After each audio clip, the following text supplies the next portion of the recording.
अस्सलाम वालेकुम भाईजान, कैसे हैं आप? ठीक हैं। आज की इस वीडियो में बात करेंगे जनाब ईरान वर्सेस इसराइल, जिसे मैं मिडल ईस्ट क्राइसिस कहता हूं। उसके अंदर जब डोनाल्ड ट्रंप की एंट्री होती है तो क्या कॉन्सिक्वेंसेस एक्सपेक्टेड हैं। ठीक है, डोनाल्ड ट्रंप की एंट्री से पहले आप ये चीज़ माइंड में रखें कि अमेरिका का जो रोल है इसराइल वर्सेस ईरान वॉर के अंदर वो बहुत मेजर है। ठीक है, आप उसको इस लिहाज से देख लें कि ईरानियन सुप्रीम लीडर हो या ईरानियन प्रेसिडेंट हो, वो यहाँ तक कहते हैं कि अगर अमेरिका आज पीछे हट जाता है इसराइल से, तो इसराइल एक दिन के लिए भी वॉर नहीं लड़ सकता हमसे। ठीक है, और इसमें भी कोई शक नहीं, अगर आप रियलिटी ग्राउंड्स पे देखें तो अमेरिका की बहुत बड़ी सपोर्ट इसराइल के साथ रही है। इस अमेरिका उसको एयर डिफेंस सिस्टम प्रोवाइड करता है, यहाँ तक कि मिलिट्री अपनी डिप्लॉय करता है उसके लिए मिडिल ईस्ट के अंदर। इसके अलावा बिलियंस ऑफ डॉलर की जो है वो एड देता है जंग की खातिर। इसके अलावा जनाब यूएनओ के अंदर अगर कोई मुल्क करारदाद पेश करते हैं इसराइल के खिलाफ तो उसको वीटो तक करता है।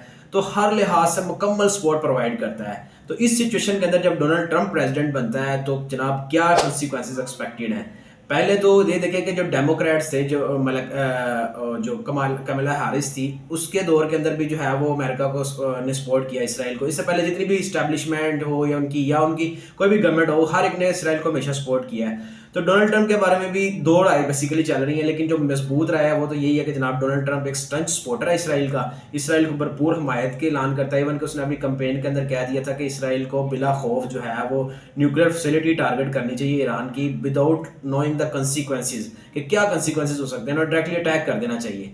ठीक है, तो ये जो राय है। और दूसरी राय ये भी पाकिस्तान मुस्लिम मीडिया के ऊपर और इसके अलावा एनालिस्ट भी इसके बारे में कहते हैं कि Trump is the only person that can control the Netanyahu, कि नेतन्याहू को अगर किसी ने कंट्रोल करना है ना तो सिर्फ ट्रंप ही है। क्योंकि इसके पहले आप बाइडेन को देख लें, उसने इसको कहा भी था कि सीज फायर करे या अपने आप को कंट्रोल करे, लेकिन नेतन्याहू ने मुकम्मल तौर पे जो है अमेरिका वो रिबटल दे चुका हुआ है। नेतन्याहू में अमेरिका को भी कई पोजीशंस के ऊपर कि वो अमेरिका की बात माने बगैर अपने जो मिशन है उनको फॉलो करता है। लेकिन ट्रंप के बारे में दोनों राय हैं। फर्स्ट ऑफ ऑल तो मैं इसके बारे में ये कहूँगा कि देखिए, ट्रंप, आप स्पेकुलेशन पे ना जाए, आप रियलिटी ग्राउंड्स पे आए। Trump is the only person के जिसने जनाब यरूशलेम को सबसे पहले कैपिटल एडमिट किया, अपनी एम्बेसी को तेल अवीव से जो है वो यरूशलेम शिफ्ट किया। यानी कि पास्ट के अंदर जितना भी जब ये प्रेसिडेंट था तो इसने मल्टीपल फोरम्स के ऊपर जो है वो इसराइल को सपोर्ट किया। और वो जूइश लॉबी जिसके बारे में हम कहते हैं कि जनाब वो सेनेट के अंदर बैठी हुई है, इसके अलावा बिलियनियर्स जो है वो जूइश पीपल जो अमेरिका के अंदर है, तो वो बहुत से क्लोज एडी भी हैं उनमें ट्रंप के।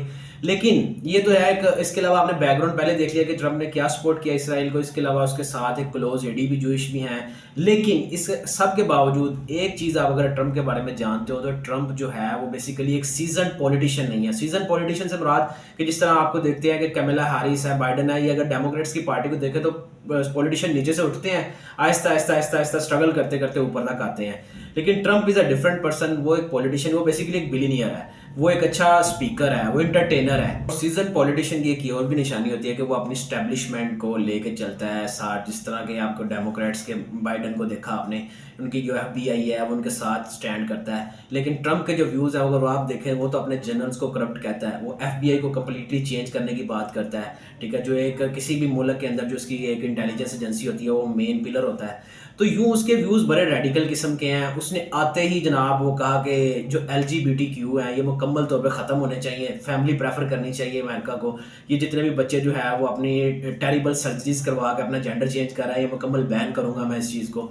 तो जो उसके व्यूज़ हैं वो मुकम्मल रेडिकल हैं। वो इसके अलावा वो जनाब आपका रशिया के जो पुतिन को मिलने की बात करता है कंपेन के अंदर। इसके अलावा किम जोंग जो नॉर्थ कोरिया का प्रेसिडेंट है उसको मिलने की बात करता है, हालांकि अमेरिका की फॉरेन पॉलिसी बिल्कुल इनके अगेंस्ट है। तो ये एक डिफरेंट काइंड ऑफ पर्सन है। मैं इस लिहाज से कहता हूँ कि आप इससे अगर चाहे अमेरिका इसराइल को सपोर्ट करता रहा है, ये करता रहा सारा कुछ, लेकिन he is the only person के जो मेरे ख्याल में सीज फायर करवा सकता है। क्योंकि उसने जो इसराइल को जीतने के बाद ये ज़रूर कहा कि आप जो है वो अपनी फाइट जो है वो जारी रखें, लेकिन साथ साथ उसने ये भी इंदिया दिया कि इसको मिनिमम टाइम के अंदर जो है इसको ख़त्म करें, रोल ओवर करें इस सारे काम को।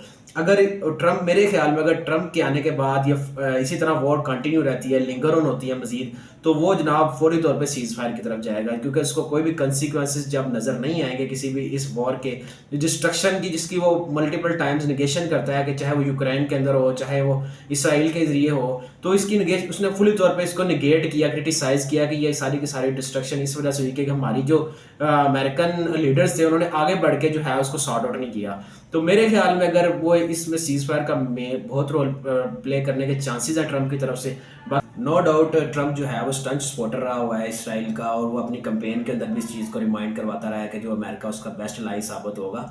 लेकिन आप ये देखें कि बिफोर इलेक्शन और आफ्टर इलेक्शन जो है पॉलिटिशियन के डुअल फेस होते हैं। वो बिफोर इलेक्शन कुछ होता है, मेरे ख्याल में जो ट्रम्प इस सारी सिनेरियो के अंदर वो सीज़ फायर को प्रेफर करेगा, और जितना उसके साथ वो मैक्सिमम मिनिमम टाइम के अंदर जो है वो इसको ख़त्म करना उसके लिए पॉसिबल होगा, वो इसको ख़त्म करके सीज़ फायर की तरफ लेके जाएगा। क्योंकि इवन कि इसराइल के अंदर भी बहुत से जो है वो लोग प्रोटेस्ट करते हैं, इवन के इसराइल की इंटरनल स्टैब्लिशमेंट के बंदे भी जो है वो चाहते हैं कि होस्टेजेस वापस आ जाएं, तो सीज़ फायर की तरफ जाते हैं। और इसके अलावा जो है वो ऑलरेडी जो गज़ा के हमास के लीडर्स हैं या हिज़्बुल्लाह के लीडर्स हैं वो इस चीज़ को कह चुके हुए हैं कि वो सीज़ फायर वो भी इस चीज़ के लिए रेडी हैं। तो ये जो आप सिनेरियो के अंदर मेरा तो यही मानना है कि ट्रम्प जो है वो सीज़ फायर की तरफ जाएगा after certain limit of time. बाकी लेट्स सी व्हाट हैपेंस। अल्लाह हाफिज़।